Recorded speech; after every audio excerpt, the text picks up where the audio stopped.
बेकार जे तू वड्डियां शिकारियां दे वास्ते तैयार आजा आजा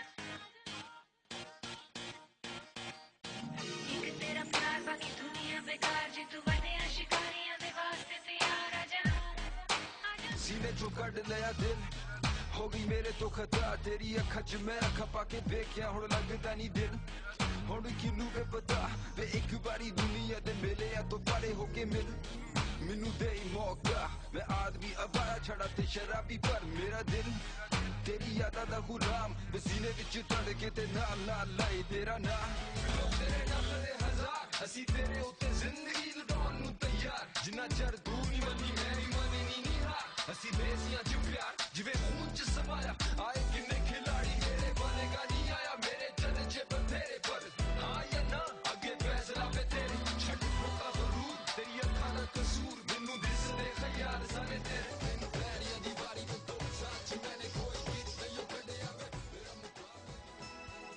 Welcome back. Some other work from Bohemia here. We have very little time. I would like another performance by Bohemia, but there are a couple of questions that I would like to ask very quickly, Bohemia. Now, I know there are millions of, kids in America, aspiring rappers, hip-hop artists, singers, and then you going from Pakistan, doing what you do and just shining out. Just plain luck, hard work? Combination, maybe. I don't want to say I have a certain, retrospect. I would say having a family and mother and father that were dedicated to sort of instill as much of positive energy in me as they could. A lot of great music was played inside my household. But to be recognized, I mean, I'm sure if that is what you want to do and you have very willing, helpful parents and family, of course they are going to give you that positive energy and all, but the world is quite cruel. It's not very easy to make it. I never looked at it like that. I was at a time in my life at year 2000, 2001. That's when my first album was written. I had gone through, even more sort of like tragic situations in my life, losing a very close friend of mine. He was a tabla player from Chandigarh.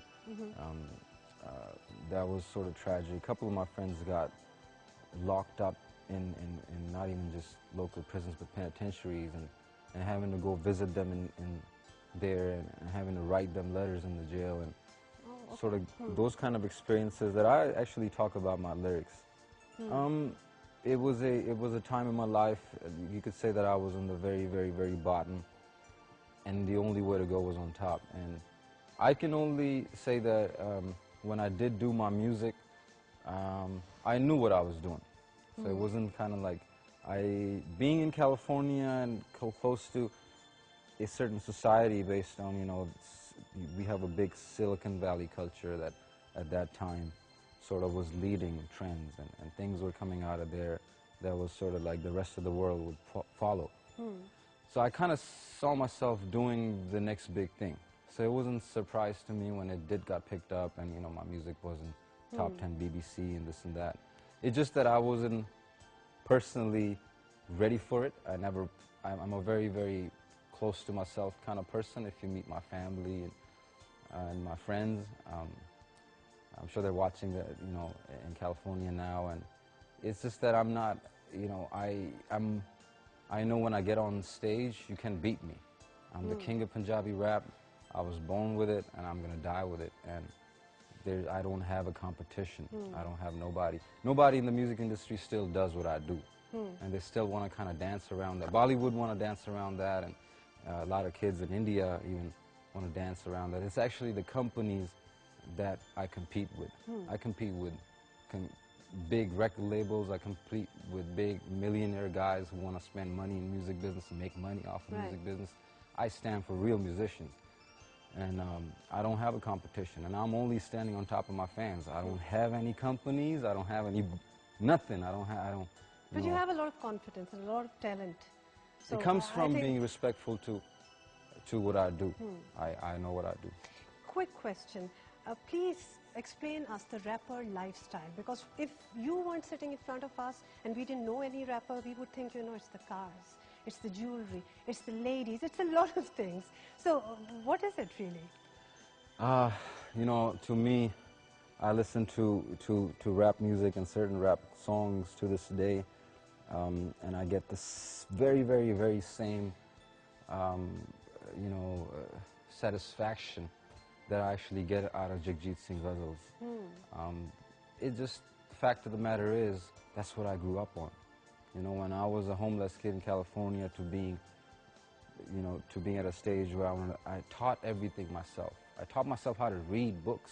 It would take me so long for me to read a page of book because I was so bad at reading. I was so slow, but I would still sit and do it to a point where I got to a point where I've read a few books now. And that struggle, and I think at that time all I had, the energy that was given to me was by great philosophers like Nas, great, you know, philosophers and leaders like KRS-One and Rakim, Allah, and you get, you know, even other rappers that were more acute and to the point like Biggie and Tupac and the NWA movement that happened right there in California where I live. You know, I hung out. There, if I can ask you actually, because you are from there, is there a real feud, or for lack of a better word, a war between the East Side rappers and the West Side? And we keep reading it, but is there? Not anymore. So I mean, at the time when I landed there, you know, in the mid '90s, that's when it was happening, and it was all also very much so just a you know, an unexpected sort of turn that took. Whenever there's youth involved, whenever there's young energy involved, kind of like my concerts, like the one in Multan where kids were tearing their shirts and jumping in the crowd. And Wow. whenever there's youth involved, you have that certain energy, and rap music sort of shifted, and it became about this East and West Coast feud. But I think we are way beyond past that. So it's just a myth now. All Now that violence that it is no longer associated with exists. it I as mean, well. you got rappers that are businessmen. You got rappers right now. One of my favorite artists is 2 Chainz that I listen to. 2 Chainz is a 4.0 like GPA high school graduate honor student. You got artists like Kanye West who damn near dropped out of big universities because they think they were too smart, and now they're millionaires doing business entrepreneur. You got artists like Jay-Z who himself claims to be a dope seller and somehow approaches Def Jam and then becomes the president of Def Jam. You got artists like numerous, I mean, this list goes on of kids who come out of nothing. They had a pair of shoes on their feet and a t-shirt, and now they rock concerts and they do business worth of millions of dollars. Can we say, when we have to talk about you, can we say, not literally, but yours is a rags to riches kind of story? Should we say that? Yeah, I think, you know, a lot of kids that go to America at my age are known as fobs, you know, like fresh off the boat, like, you know, they don't know nothing. And I like to tell myself that I went from a fob to a snob, you know.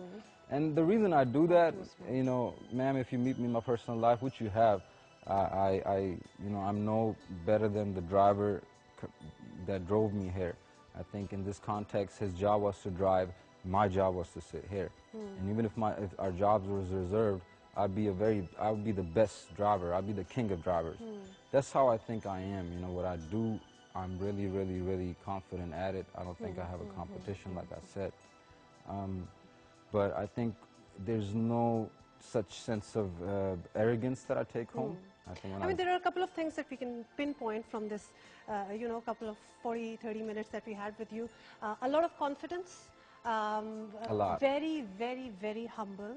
Not at all like a rapper, the myth that we have in our head as well. And very down to earth, I would say, about you, actually. Yes,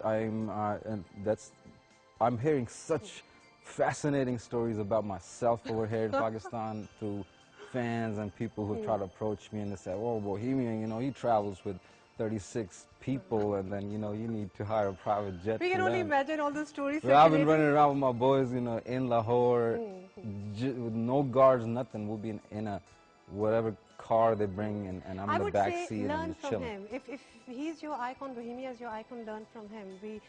Imagine being the kind of fame that he has and roaming around in Lahore on his own, commendable.